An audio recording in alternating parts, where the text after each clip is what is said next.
All right. Good morning. Good It, morning. it is bright and early. At least for me. Still bleary-eyed at the moment.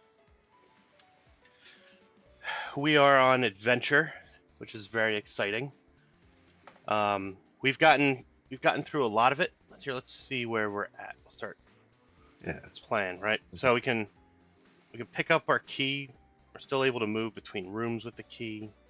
We can use the key to open the gate, which then allows us to come into the next room. We can grab the sword. Oh. Now the only yeah, thing, so I'm going to try to think this way. So we have the dragon, and he is following, which is pretty good, except for the fact that it's really choppy. It's right. funny how And right now it's not, but well, remember we were talking about that at the end of the stream last time. It seems like almost there might be like a memory leak and snap because it seems to grind down over time.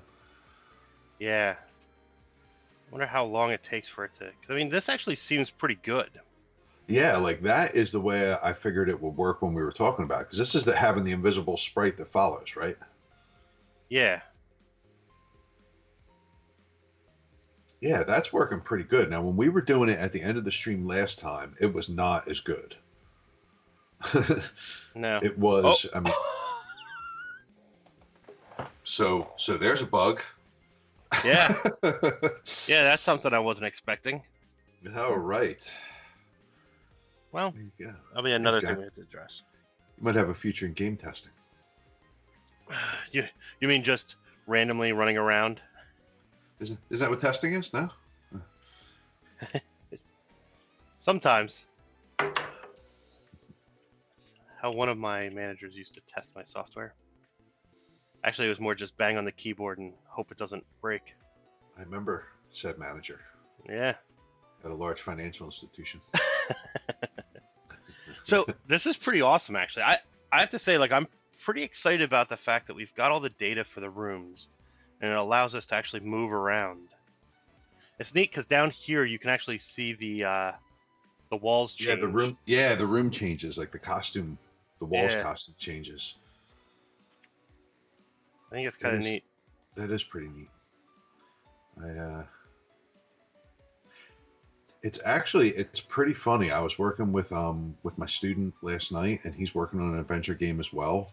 And Okay. the way he dealt with the rooms, right, is that he sends out a broadcast that says which room he entered, and then he changes the the like the stage uh, costume, but they're all empty. So he's just using it as like a switch. So then he can interrogate which stage costume he's on, and that tells him which sprites need to show.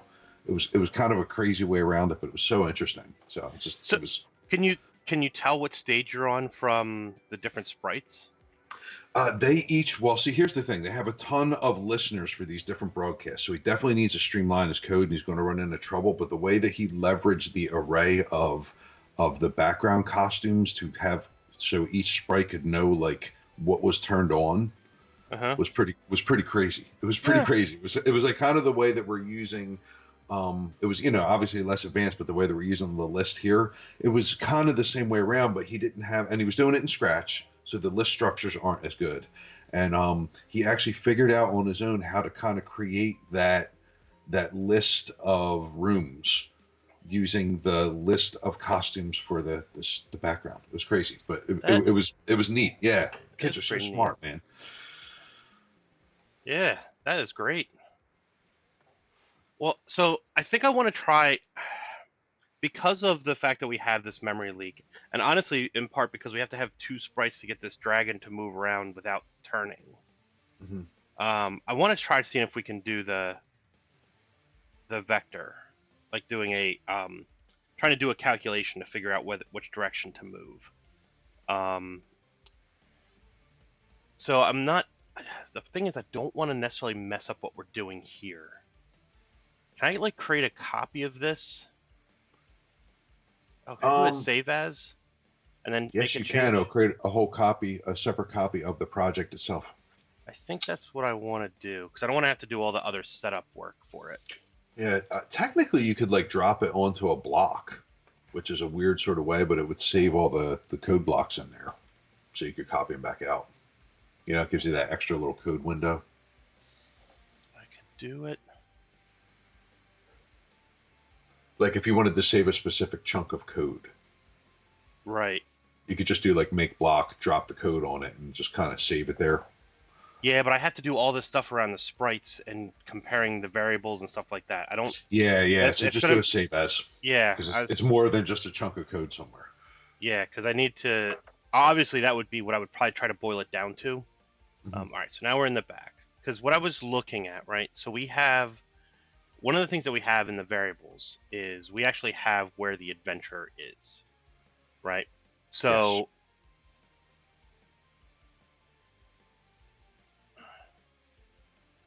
And we have where the key is. Interesting.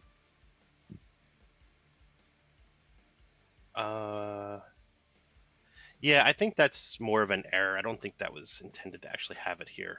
Yeah, I was gonna say I didn't. It was an odd spot for it, but okay. Hey, Jim, how's it going? Hey, Jim's back. Pete has grown since last evening. I ate too much dinner. Good morning. Well, we just increased your sprite size. We went from 16 by 16 sprites to 256. It's that puffiness in the face us older fellas get, you know, when we wake up in the morning. That's why my face looks fatter. That's pretty funny. Yeah, so yeah, because when we added, that's right. So we added this broadcast message, and that's how we were doing the stuff here. So can I just disconnect these?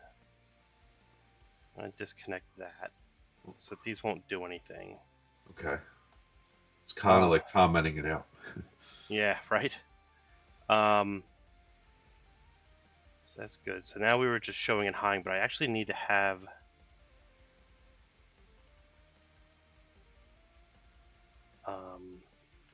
So for showing it. All right, so what do I need to do here? I need to be able to. So what I was thinking about doing is you can take the adventures location and kind of subtract it from the dragon's location. And when we do that subtraction, we'll be able to get like which direction the dragon would need to move.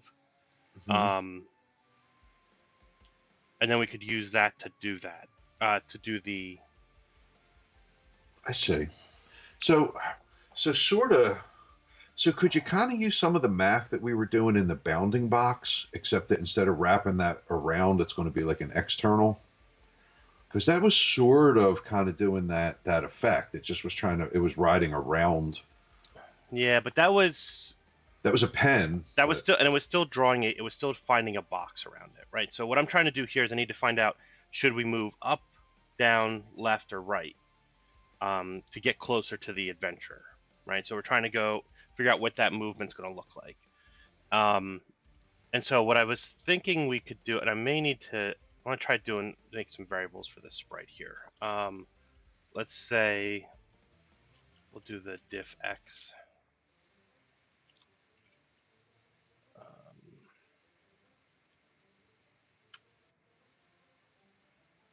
Oh, no, not delete a variable. Because I think I need to put this somewhere, right? So we're going to do. So those were only on the dragon, right? Yeah. Okay. Yeah, so these are only on the dragon because I want to set the diff x to the, let's see, the adventures. Yeah, the adventures location minus the adventure's X position, yeah. Minus the dragon's X position. Okay. Yeah. So then that. Yeah. And so then I should be able to do this again for the Y. So I want to set the diff on the Y to.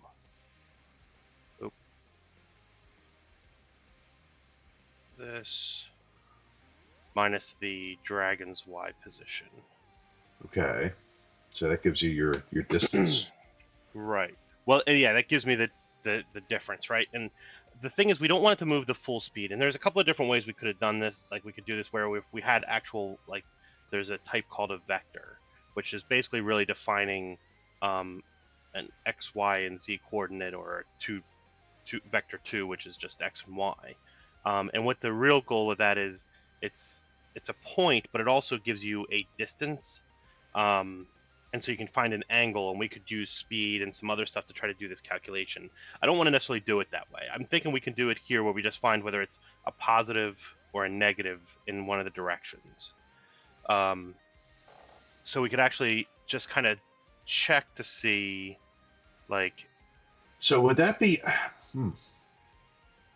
That's going to be weird if the position is already negative, isn't it? Is that going to work out right?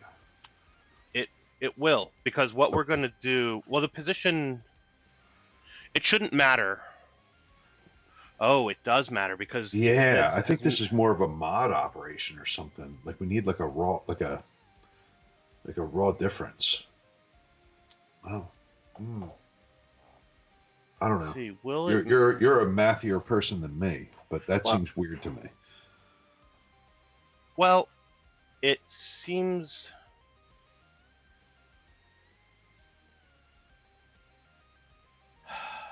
Because if adventure X is minus 10 and X position is minus 10, then you're going to end up with a minus 20, but they're actually at the same position. Well, no, you'd actually end up with 0. Because minus a minus doesn't. Oh yeah, minus 20. Yeah, so you end up at minus 20. Like, I made it that far in math. Yeah, so the way that would end up having to work is we'd actually have to do. Yeah, so we have to do one other operation on this, because what we actually have to end up doing, I forgot, I was doing it thinking in Phaser 3 when I was working on it, which everything's positive, right? Because 0, 0 is up in the corner, so everything's positive, whereas on Snap, 0, 0 is in the middle. So that's why in my thinking I was going the wrong direction. So yeah, so with this being 0, 0, yeah, what does right? So what we end up having to do is we have to take one position and we have to move it to a 0 to make it a 0, and then figure out what that difference is, right? So I would say we would move the dragon to... Does that work? To 0, and then find what that difference is. So... Why would you move 1 to 0? Because then you can do the math, right? Because it'll go to 0, and then you'll have your positive value on around it, right? So you have to diff all of the stuff together. So the idea would be... It's like a both sides of the equal sign kind of a... It is. Okay, yeah. So this is like an algebraic kind of thing. Yeah, this may be still something to do another stream, since the dragon is working, as long as we reload regularly. Yeah. I mean, honestly, for the audience of this stream, that's this whole thing we're doing is going to be a barrier. Well, but I mean, but this is kind of what you end up having to run into on other stuff. It would be nice if vectors just existed in the system, because we could just do a diff on it. So it's a vector diffing operation that we're trying to do here, and that's what's giving me trouble. Yeah, well, we'll go back to the other one, and we'll just keep going with as it is. It's gonna be it's weird. I'm worried what's gonna happen once we start having more than one dragon in the system. It's kind of what I'm worried about. So we'll open up the old one. Well, you only really need one invisible sprite, right? And then the other dragons could just use it to follow, right? Ooh, look at that. That was a little weird.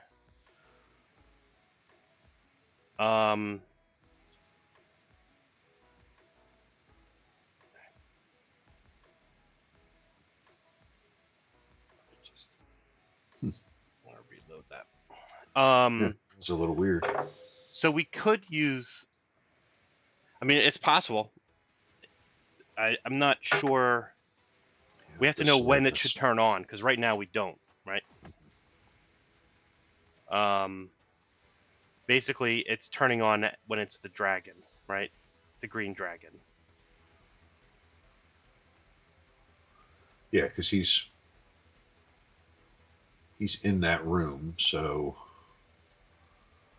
now I receive changing rooms of current room. Yeah, so these are tied to each other, right, at the moment.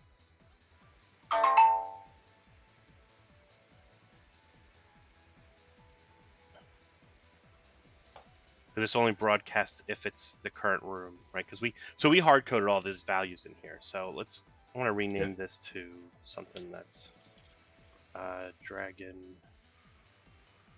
Mover. So that way we know that that's what's actually moving it. So I think that maybe since this is working, I think we need to put something in here so we can kill the dragon, right? So we need to be able to use the sword on the dragon. Yeah. Do we want to deal with that being able to carry everything? Maybe. Let's try getting the dragon down first, and then to figure out how we can only allow one thing to be held, right? Because that's kind of what has to happen. Like once you touch something else, then it has to drop whatever the other thing is that you have and pick up the new thing.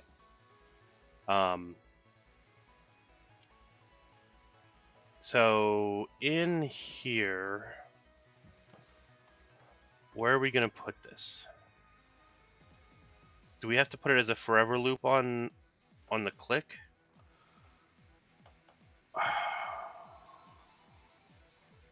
Where we then do... Oh, that's not what I wanted to duplicate. Well, the whole thing, right? So... And then only when it's in the current room do we even test it. Yeah, so it just would fall through otherwise. Yeah, and then we can say...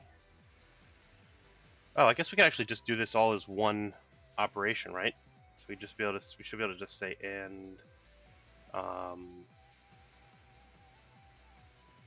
touching the sword. Is it the sword or the player with the sword, right? Like, no, you have to touch. You have to poke them, right? Yeah, you poke them. I don't think I have a costume for when they're dead. Uh-oh. Their head just tilts back, right? Yeah. The problem is because I uploaded this, I can't edit it here. Oh. Yeah. So what I think I'm going to do is instead, Why don't you just turn them sideways so we get the idea, and then you can replace the costume later. Yeah. Okay, that sounds good. You know what I mean? Just like rotate them sideways. Yep. We'll rotate them this direction. You could even set the... Oh, you can't do it at all. You can't even turn the costume. Yeah, haha, because you can't edit anything. That's what I was... So what I was thinking I was going to do is just make a costume of a dead dragon, like just real quick, draw it. But this I think is easier. So we'll just do the turning, because honestly, it's going to be just a costume change, right? Yeah, so his head just drops back. It's not even like a death scene. It's just a different model. Yeah. So let's see. So I should be able to go doop, get in here, pick up our sword. I think it's interesting that the dragon shows as a turtle right now.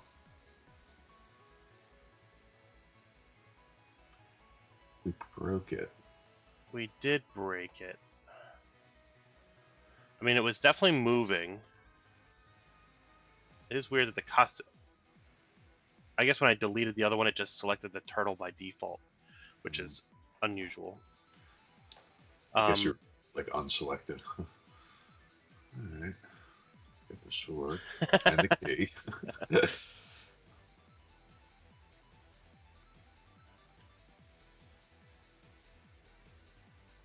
Why is it not following? I receive green dragon move. Go to Sprite 2. So where's... Oh, because Sprite 2 is not named Sprite 2 anymore. It's called Dragon Mover. Oh my goodness. That's interesting that it doesn't do cascade renames. Interesting's a word for it. I think that's different than I think you're right, than Scratch. Because Scratch does do it. That's why I expected it to work, honestly. Yeah. Oh, but he keeps following you. Hey, watch. No, Oh boy. Maybe we should leave it that way. what they just spins. When he gets you, That's pretty funny. it's like he's eating you. He's eating you. Does feel like he's eating me. So, all right. So the problem is we don't have anything that indicates that the dragon is dead. That's why it keeps chasing us. Right. So, So we have to stop the is mover. a goner. Is a goner. I like that. How would you say goner? That'd be like goner, right? It's a I don't goner. think it's that. I know that looks weird. I feel like that looks better. I think it's gone apostrophe R is why. Uh, I think that's what, like, if you were going to write it in prose, yeah, right. because it's sort of slang, right? It's true. It's just like it didn't look right. I was just like, oh, that feels. Yeah. Well, when you put the two ends, I was like, that definitely looks like goner. All right. So, yeah, so we need to check that this. So we can add this to here. Oh, Is that a knot? yeah, I know. That's what I just realized as I was looking at this. That that's a knot. So I want to say is not, and not is a goner. Right. So I need to add this to there.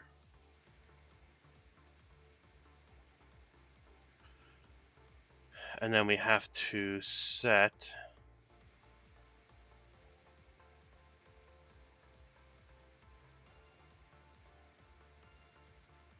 Isn't there like a true false? There is. It's in the greens. It's in the operators. It's like a little switch. It's right under knot. Oh, there it is. All right, so then we need to actually set this at the beginning to false, otherwise it'll never come back. Okay. So, okay, so that's good. Now the only thing You probably want to set the dragon to upright on the flag click as well, like the position, just because of what we're doing. good point. Is it 90 degrees? I think 90 straight. Yeah. Yeah, look, he stood up. Yeah, okay. I thought 90 was standing up. So, all right, let's save that. We've got, so that'll happen. Now, the only thing that's a little strange about this, and I'm not sure if we want to address it, is that I just realized that the goner isn't in here, so this will still continue to fire.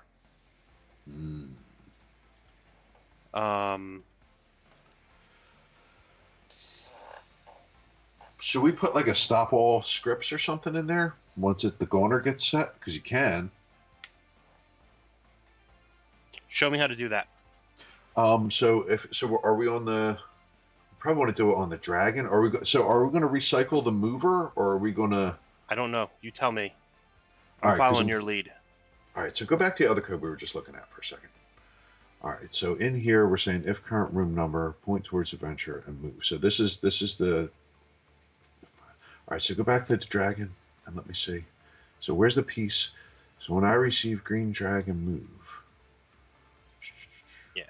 And then we got the forever loop, so that's running to see if you're touching the sword or not.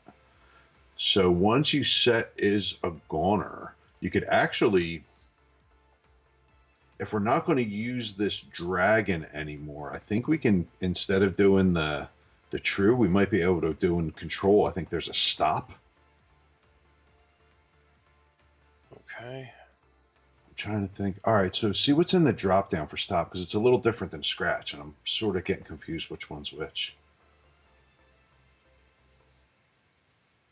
This script.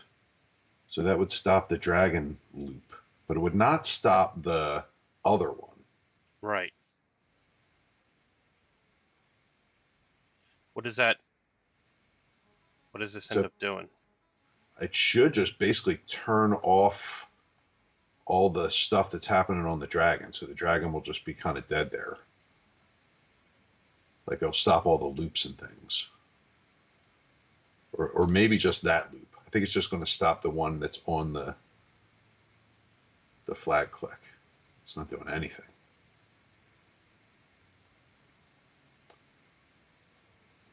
Oh, It's still receiving. Yeah, so we actually, part of the problem is that over here we actually have to check. Yeah. So we need to duplicate this here. Yeah, so we need to actually have. But the loop seemed like it did stop. So that's part of it, but this is what was making a move.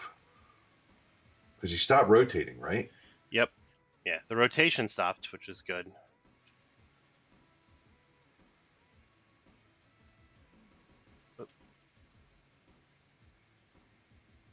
And now he's dead.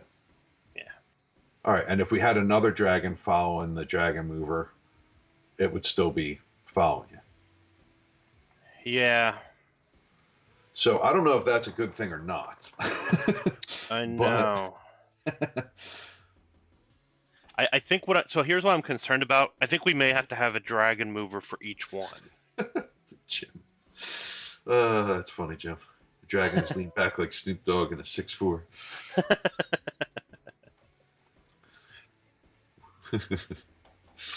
I can't sing along. Not with that one. Yeah, right.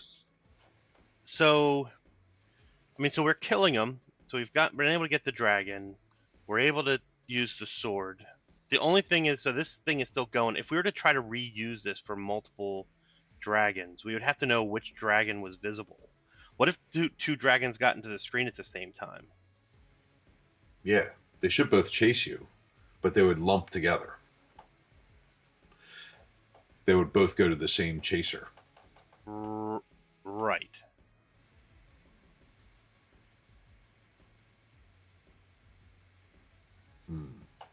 So you're thinking we should have dragon and chaser pairings? Or follower? I think we may need to. Yeah, exactly, Jim. Yeah. That's what I was concerned about, because then we end up using the same spot, and both the dragons will end up having to use the exact same location, because it moves to that spot, right? Because it says go to, and it moves right to it. Because part of the reason that we did this too, Jim, was that to take advantage of what controls they already have in Snap, you have to do this point towards, which would then turn the dragon in a direction to face like it's going to run towards it. It would like spin it. Yeah. And so we were trying to avoid the actual rotation of the dragon. So it'd be more like the original game where it kind of moved around the screen, standing up. And so this was so the solution was to create this empty sprite that we can then point towards and move it. And this way it'll then broadcast it and then let the dragon know to move to that location. Yeah, which is actually sort of utilizing, going back to our stream yesterday, if anybody watched it, like the way we were doing the tweening in Phaser. That's sort of what we're trying to exploit with this point toward go-to stuff a little bit. Mm-hmm. But because they sort of have it in Scratch. The glide to stuff is especially that. But Right.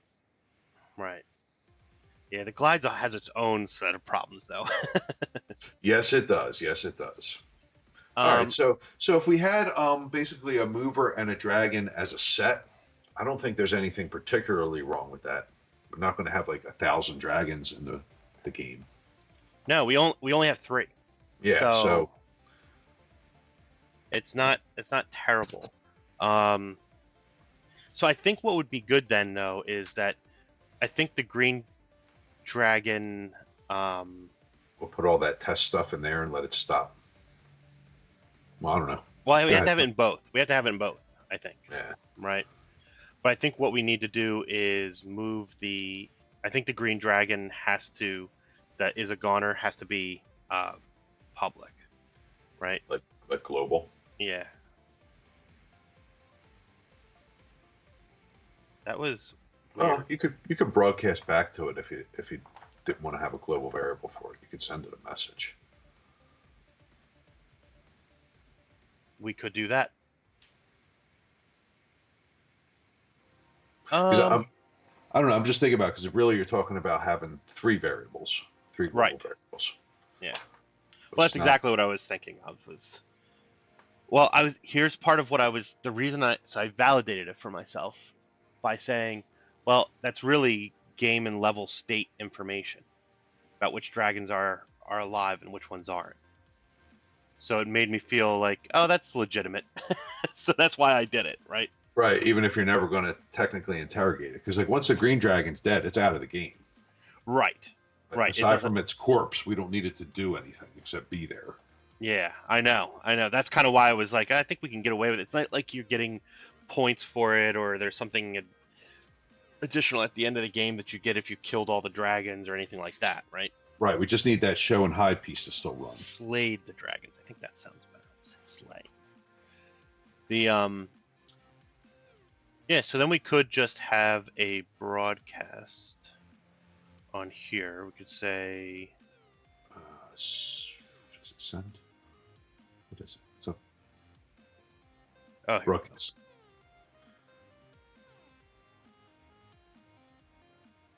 Let's say green dragon is gone.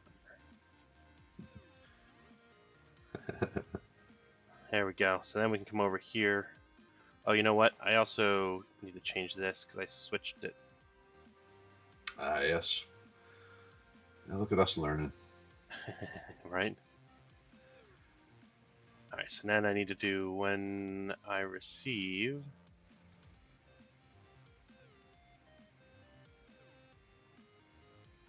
But that's going to go. Should this be a stop? Yeah. Yeah, I think that's going to be the stop all. Or not stop all, stop this. Stop other scripts in this sprite. That would make sense. Let's see how that works.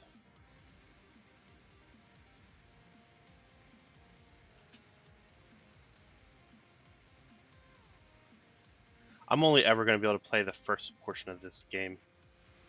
Alright, well, All right, it turned off. it We're did. not seeing a bunch of code running. Yeah, we don't see all that stuff blinking. I like it. Yeah, so now we've got our sword, we've got our... And now, the best part is we should be able to come back here and it's still there. He's still gone. Did he go to? Was he in the same position we left him? Is that where we killed him? I feel like he moved. Oh, he did move. Ah. So there should be a little if in there because that shouldn't happen if he's dead. If he's a goner. Yeah, so I think... If not a goner. Yeah. I feel like we should have... Maybe it shouldn't have been gone. Maybe it should have been is alive. Since we're doing all these knots around it, I feel like we should have put the variable the other direction. Maybe we should have, yeah, right, had a positive. It's kind of true because we're turning everything off if he's dead, so it would have been a bunch of is alives. Yeah, well. All right, so he's there. Now we come back and he's still there. Okay. Right, yeah, so he's still in the same spot. Awesome. Now, did we have anything where he can get you? No. We should probably think about that, huh? We should. We should. Well, while on the subject of dragons and whatnot. Yeah, so how can the dragon get you?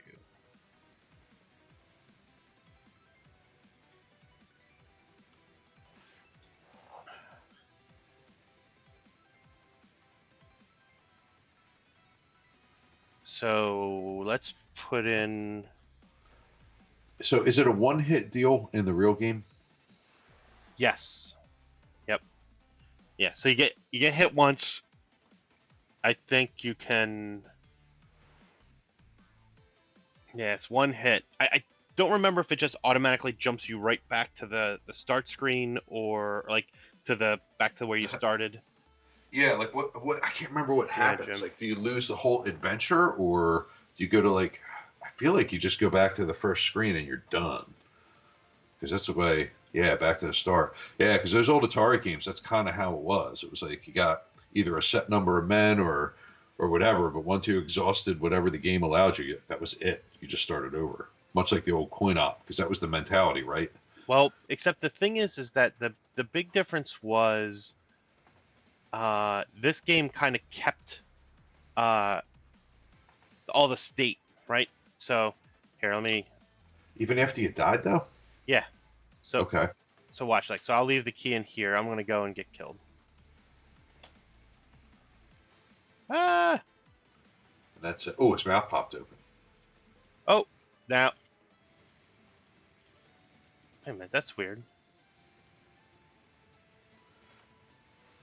It says click game reset to reincarnate when eaten by a dragon. I feel like gotta there's get something my- wrong with this emulator, huh? Yeah, I gotta get my Atari out. Yeah, that's weird. I don't remember this being possible. Let me see. Maybe there's another one.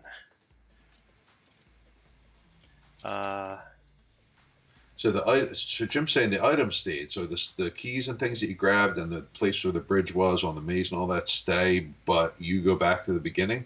Is that what we're saying? And is that unlimited, or does the game eventually end? I don't know.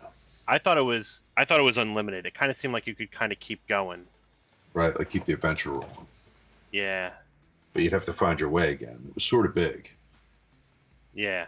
Yeah, right, Jim. That's what I remember too, is that it was like you can Yeah, it was.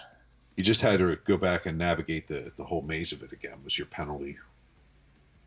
And then in the back, you move your stuff. I forgot that they had a black and white color switch. Well, yeah, because you could hook it to a black and white TV. It had the little switch with the screws that went onto had those leads that you screwed into the back. Yep. For the antenna. So that's working. So I just moved the key. You could mess up with the bridge such that you nothing back to a key in the maze. Does the green dragon not kill you?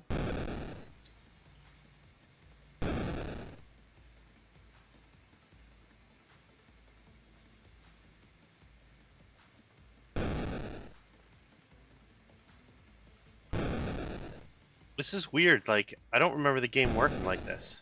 Me either. Like, if the dragon can't kill you, it's not much of a game, right? Oh, look, his belly's full of you.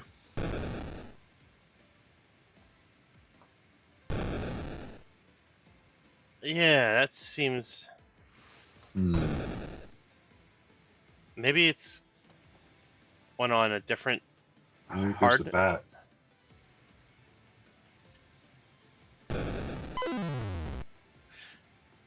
So this time he ate me.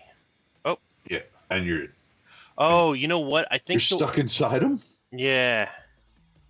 I forgot about the bat. I know. Well, we get to do it. The bat and this with the Fog of War, where you have like only a small area around the map that you can see. These are going to be interesting things. But the bat will be very interesting because it will actually be able to change rooms. But we don't have to worry about it colliding into anything, at least. So it'll be... Yeah, and so then I would have to hit the reset button to be able to keep playing. Right, to start over again.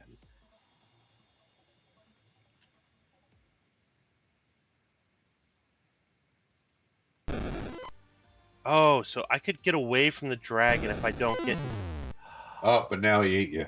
Now he ate me. So let me see. If we go back to level 1, I wonder if that's the same thing, right? If you end up in its belly.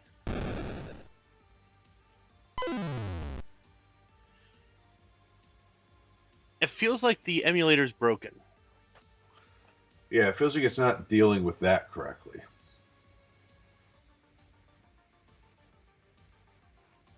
Huh. Yeah.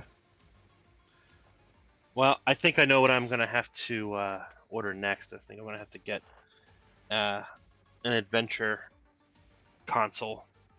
I wonder if they have one that outputs the HDMI so that I could plug it through the Elgato and like stream it. I will check out what mine does exactly. Let's see if it has. I feel like it has the RCA plugs, but maybe not. I know. Take a look. Huh, that's really Interesting. But I do like the fact that it ends up showing up in its belly. That'll be an interesting thing to try to recreate. Yeah, but it's going to. So what do we do about them getting you? Because it looked almost like he had to touch you for a certain amount of time, almost. Well, I know, but I don't think we want to emulate that. I feel like that's wrong, realistically. Because I think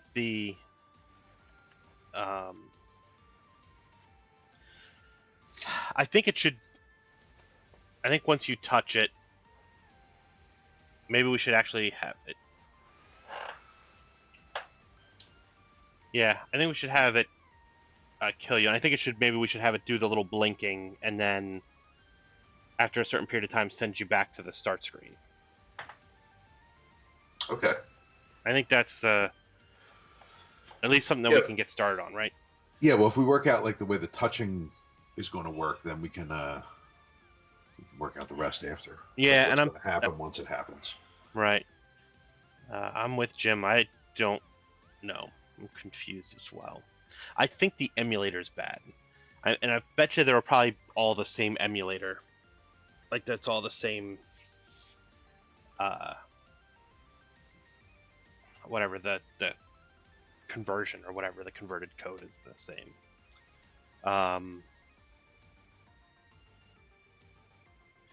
Yeah.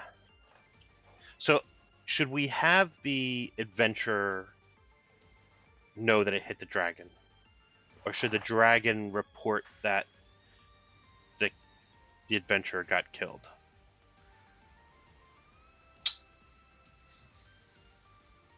I'll tell you the reason I'm asking the question is that on the adventure we already have a giant loop with all this stuff that we're doing in here, and I feel like if we have oh shoot, did I just break something? Yeah, because then you're talking about adding an additional condition in here. Is that where you're going with this? Yeah. Where we could add one condition here, is what I was thinking. So we could, yeah. So if you're saying you could put it on the dragon and then just listen for the broadcast. That's what I was thinking.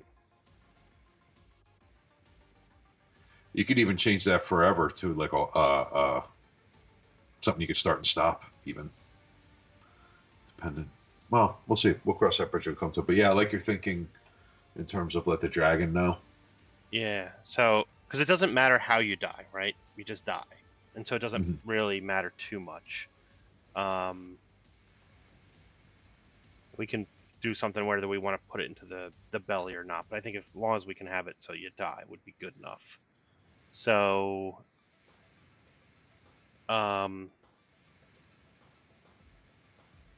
think the other thing we need to, so maybe we need to break this apart then, right? In this loop here, because I don't think we want to have the touching the sword. We're just going to have this. Oop, oop, oop. All right. There it is. So you don't want to have is touching the sword. So we're basically saying if it's still alive, right? And we're in its room. And we're in its room. Let's say, and then we can now say if it's touching the sword, then we do this stuff, right? Right. If it's touching the player, then we broadcast and stop, right? Yeah. Yeah, so now we put in the touching. Jim, it definitely was harder not to die. But I think it gets harder as the stuff goes up, which is where the stuff happens with the dragons. Touches the adventure. If touching the adventure, then we broadcast that the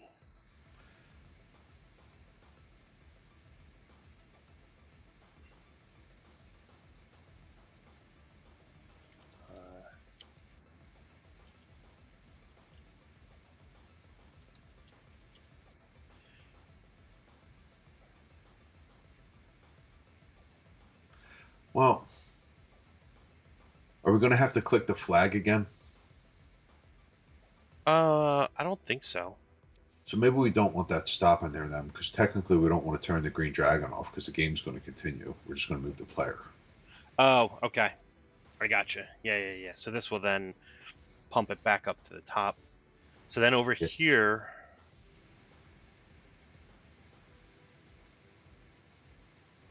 all right, so then over here we would have the when I receive the adventurer killed.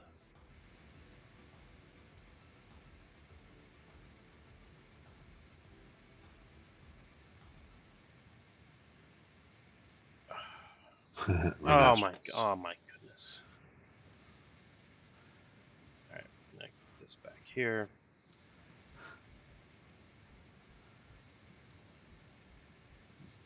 There's a cleanup feature that like lines everything up vertically, just so you know.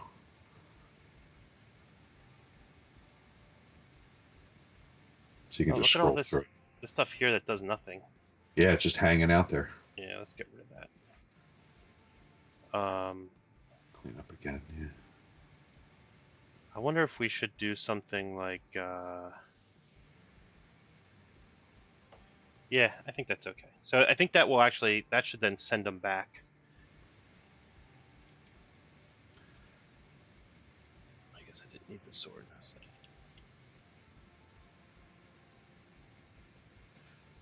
So. With the key. Yeah, I think That's probably not great. We should probably drop everything, huh?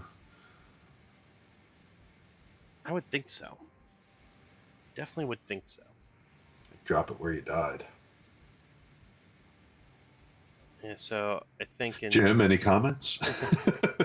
yeah, I think that's what we should do. So then we just have here, because now it's a broadcast, right? So now we can say when I receive, we can say when the adventurer is killed.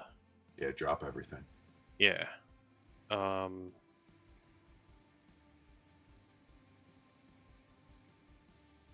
Yeah, so I think it's just this. And probably for the sword too, although. Yeah.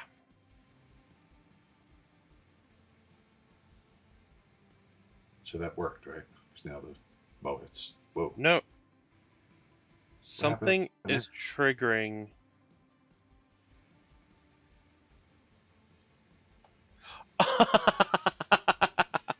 What is that?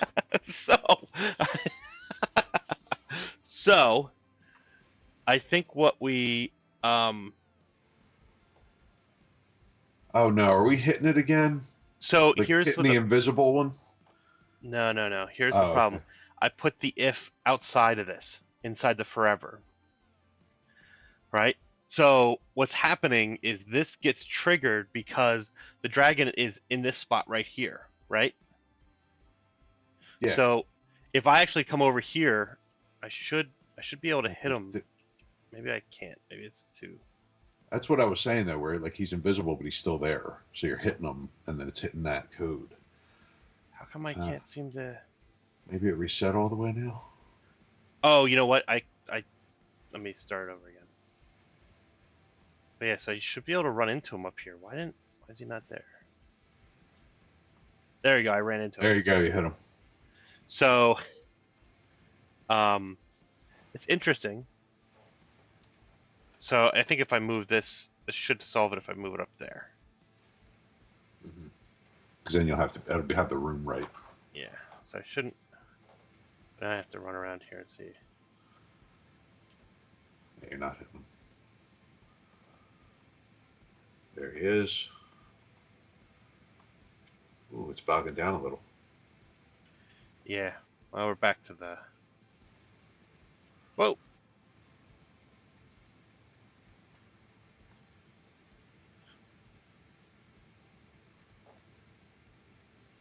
So something's not happening with the timing here.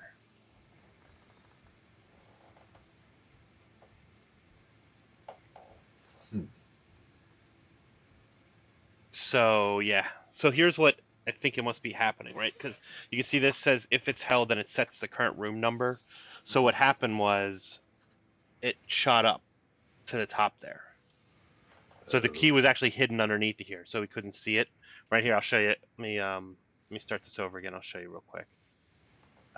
Let's see. I'm gonna die over on the right hand side there.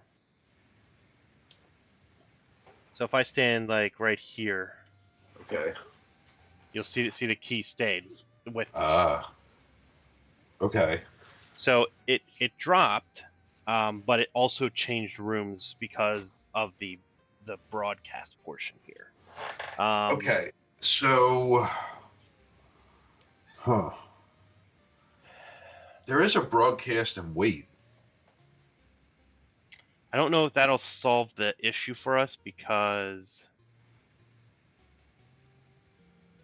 Oh, it may. It may. Let's see. Let's take a look. Because it seems like, yeah, it's firing too fast. Yeah, let's try that. We'll try that. It is a magic key.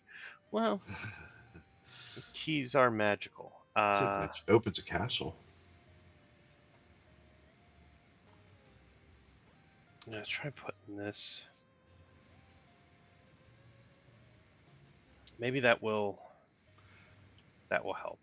Because that should block everything until the scripts that it's attached to finish. I know. No. The problem is the part of the broadcast on this is that it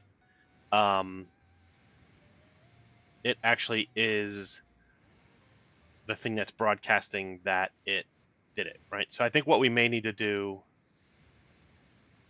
is on the adventure here, instead of doing this broadcast to change rooms, we'll just put a quick wait in here. Like instead of doing it right away, we'll just do a wait. Okay. You're in the right spot. Yeah, there it is. Do something like that. I think we can only get away with this for so much. Like if we do too much of that. Mm-hmm.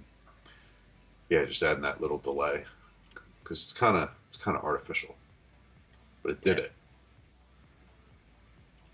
Yeah, but really, you want to have control over that instead of just having that wait.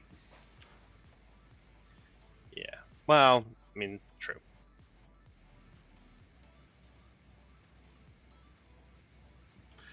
It's like the dragon's getting tired. Yeah. Right.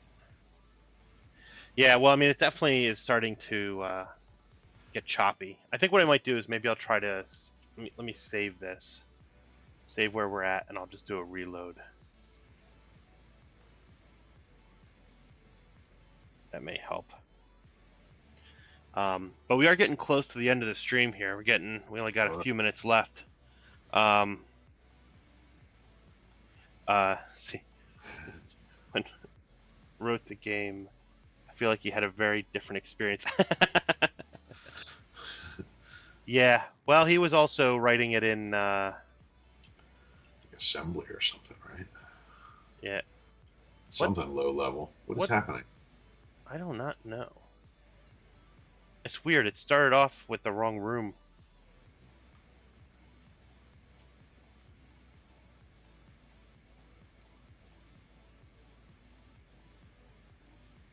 Oh, so choppy.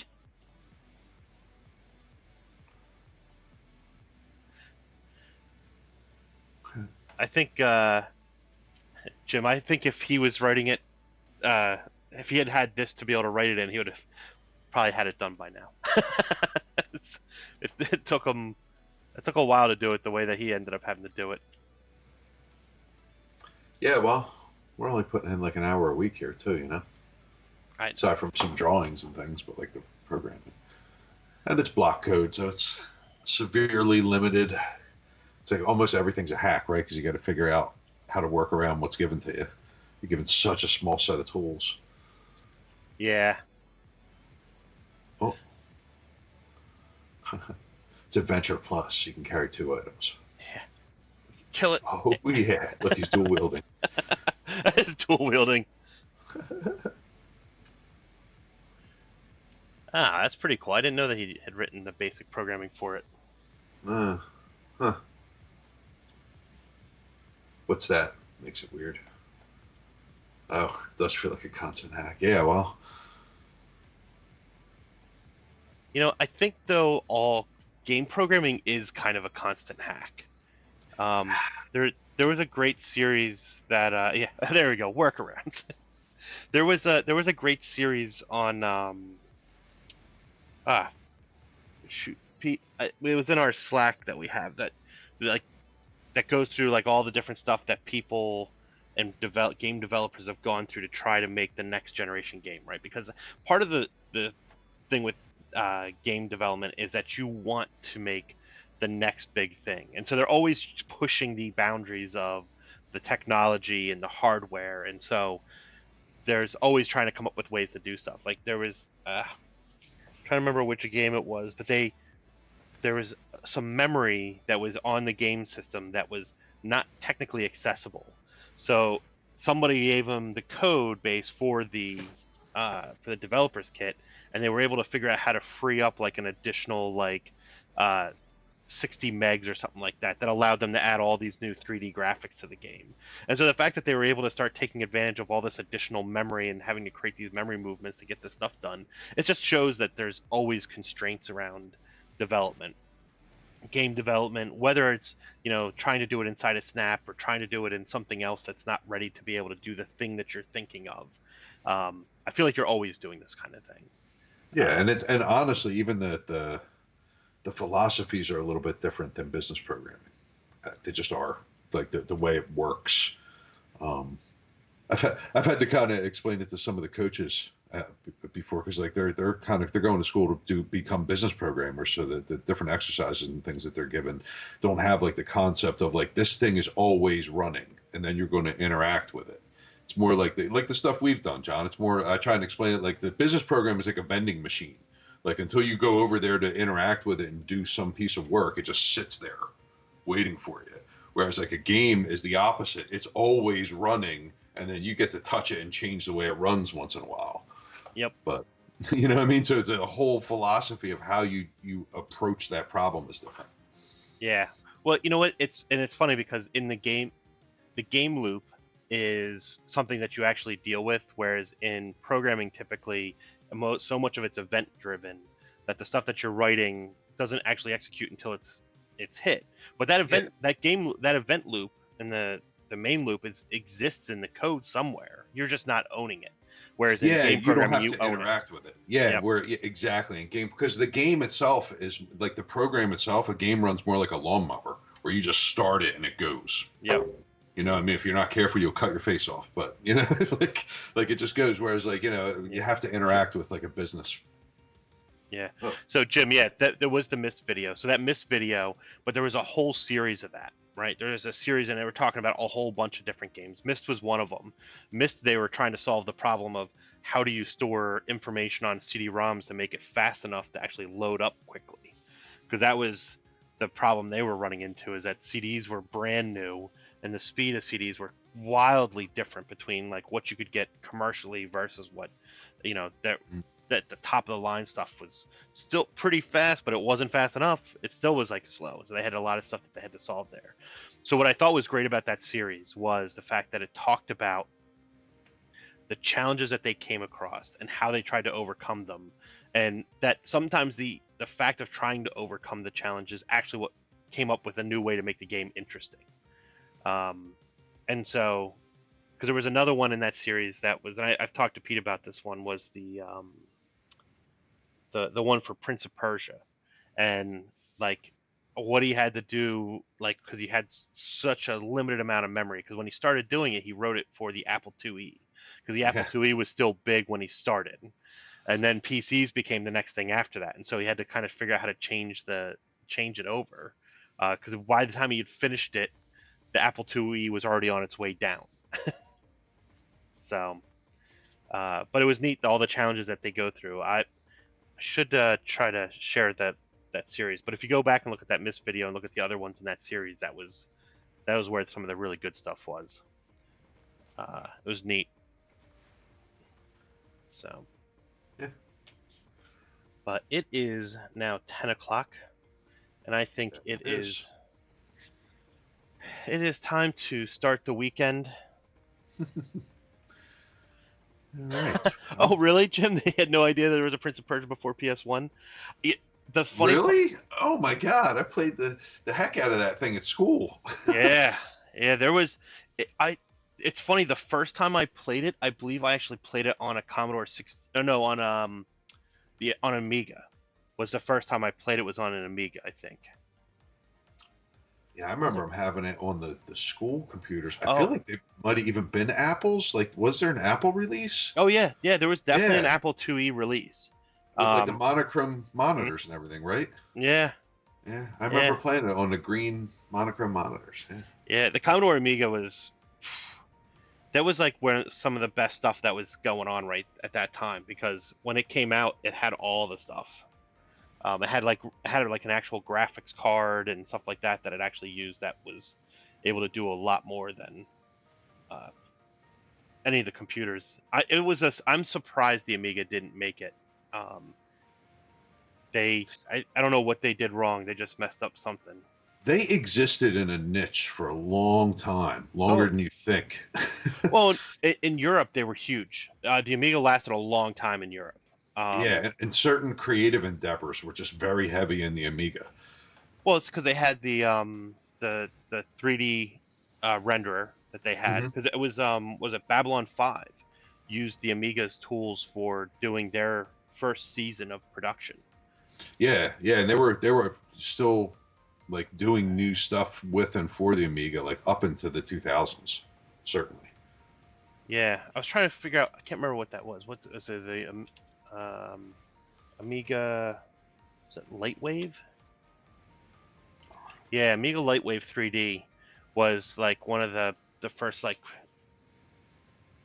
uh 3D renderings that they could do or ray tracers that could allow you to actually use it for movies and stuff like that. And it was something you could install on your Amiga and actually use it, which was crazy. I'm trying to remember what that product was that had everything, right? Oh, I remember Disney Animation Studio on Amiga. Oh my goodness, I totally forgot about that one. Yeah, because it had the onions. That was the first time I'd ever seen that you could actually do the onion skins. I know. I'm still looking for something that would help with doing that kind of stuff today. Like I was trying to figure out how to do some animations for the games that I was working on. I was like, I want to be able to do it, but there's not a lot of great stuff out there. That's so neat. Ah, good times. Yeah, I had a 64. I didn't have an Amiga. I didn't have either.